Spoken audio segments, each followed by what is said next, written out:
My fellow Americans, on Saturday, at my direction, the United States successfully concluded an airstrike in Kabul, Afghanistan that killed the emir of al-Qaida, Ayman al Zawahri. You know, Zawahri was bin Laden's leader. He was with him the whole time. He was his number two man, his deputy at the time the terrorists attacked 9/11. He was deeply involved in the planning of 9/11.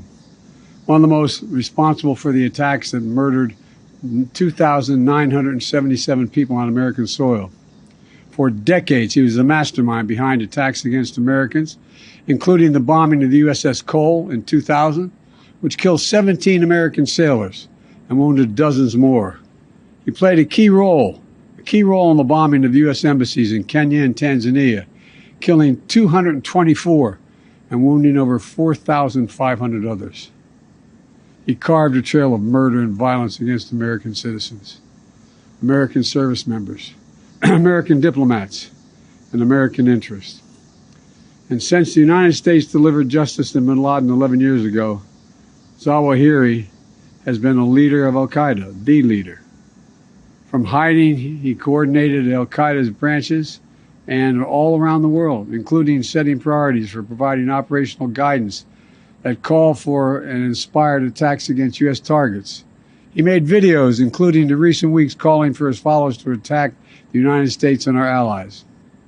Now, justice has been delivered, and this terrorist leader is no more. People around the world no longer need to fear the vicious and determined killer.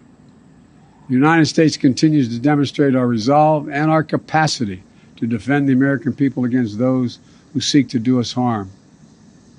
You know, we make it clear again tonight that no matter how long it takes, no matter where you hide, if you are a threat to our people, the United States will find you and take you out. After relentlessly seeking Zawahiri for years under Presidents Bush, Obama, and Trump, our intelligence community located Zawahiri earlier this year. He had moved to downtown Kabul to reunite with members of his immediate family. After carefully considering the clear and convincing evidence of his location, I authorized a precision strike that would remove him from the battlefield once and for all. This mission was carefully planned, rigorously minimized the risk of harm to other civilians. And 1 week ago, after being advised that the conditions were optimal, I gave the final approval to go get him. And the mission was a success. None of his family members were hurt, and there were no civilian casualties. I'm sharing this news with the American people now, after confirming the mission's total success through the painstaking work of our counterterrorism community and key allies and partners. My administration has kept congressional leaders informed as well. When I ended our military mission in Afghanistan almost a year ago, I made the decision that after 20 years of war, the United States no longer needed thousands of boots on the ground in Afghanistan to protect America from terrorists who seek to do us harm. And I made a promise to the American people that we continue to conduct effective counterterrorism operations in Afghanistan and beyond. We've done just that. In February, our forces conducted a daring mission in Syria that eliminated the emir of ISIS. Last month, we took out another key ISIS leader. Now we have eliminated the emir of al-Qaeda. He will never again allow Afghanistan to become a terrorist safe haven, because he is gone, and we're going to make sure that nothing else happens.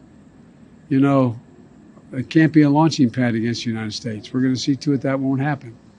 This operation is a clear demonstration that we will, we can, and will always make good on the solemn pledge. My administration will continue to vigilantly monitor and address threats from al-Qaeda, no matter where they emanate from. As Commander-in-Chief, it is my solemn responsibility to make America safe in a dangerous world. The United States did not seek this war against terror. It came to us, and we answered with the same principles and resolve that have shaped us for generation upon generation: to protect the innocent, defend liberty, and we keep the light of freedom burning, a beacon for the rest of the entire world, because this is a great and defining truth about our nation and our people. We do not break. We never give in. We never back down. Last year on September 11th, I once more paid my respect to Ground Zero in New York City, at that quiet field in Shanksville at the Pentagon, standing in the memorial at Ground Zero, seeing the names of those who died forever etched in bronze is a powerful reminder of the sacred promise we made as a nation. We will never forget.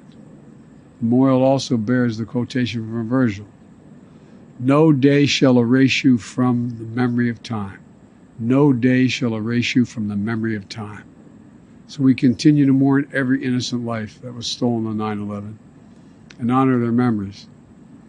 To the families who lost fathers and mothers, husbands, wives, sons and daughters, brothers and sisters, friends and co-workers on that searing September day, it is my hope that this decisive action will bring one more measure of closure.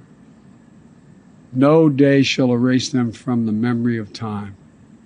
Today and every day, I'm so grateful for the superb patriots who serve the United States intelligence community and counterterrorism communities. They never forget. And those dedicated women and men who tirelessly work every single day to keep our country safe, to prevent future tragedies. It is thanks to their extraordinary persistence and skill that this operation was a success. They've made us all safer. And to those around the world who continue to seek to harm the United States, hear me now. We will always remain vigilant, and we will act, and we will always do what is necessary to ensure the safety and security of Americans at home and around the globe. Today, we remember the lost. We commit ourselves to the safety of the living, and we pledge that we shall never waver from defending our nation and its people. Thank you all, and may God protect our troops and all those who serve in harm's way. We will never give up.